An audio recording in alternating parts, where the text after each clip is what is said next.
Trajnostni turizem na Bledu se nadaljuje, tudi sama okolica je vedno lepša. Kaj delate?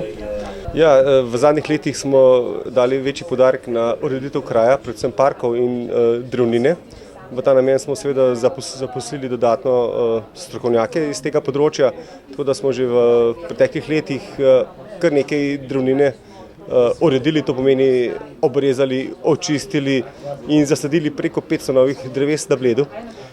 Veliko je bilo starega drevja, ki smo ga mogli podreti in pospraviti, in smo ponavadi namesto enega padlega drevesa zasadili 3 nove.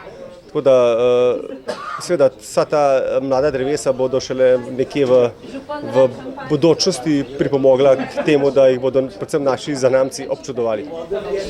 Tudi na kopališču ste postorili nekaj novega, saj ste prejeli zeleni znak.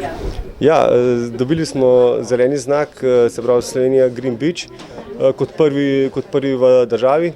Že vsa leta imamo to modro zastavo, ki seveda je z nekimi standardi globoko zavezujoča.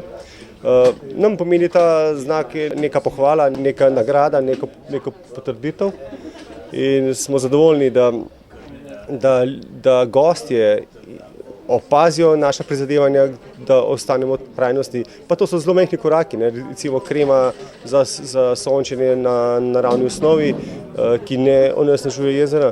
Potem so to neke predvsem koši za ločevanje, vse te neke malenkosti, in vse to na koncu seštejemo, pa pridemo do tega znaka. In kako so vaši turisti sprejeli to kremo? So jo začeli kupovati in uporabljati? V bistvu krema je celo brezplačna, kar se tiče gostov na kopališču. Ja, vsi so nekje začeli, mi smo imeli seveda malo nekih porodnih težav s to kremo, ker je bila malo preveč gosta, in so se ljudje malo preveč namazali včasih. Ampak zdaj v letošnjem letu bo neka novejša formula te kreme in bo seveda precej lažje to obvladovati in mazati, tako da ja, je to neka prednost, kar se tiče samega kopališča in seveda tudi zgodba in promocija za naprej. Hvala lepa. Hvala tudi vam.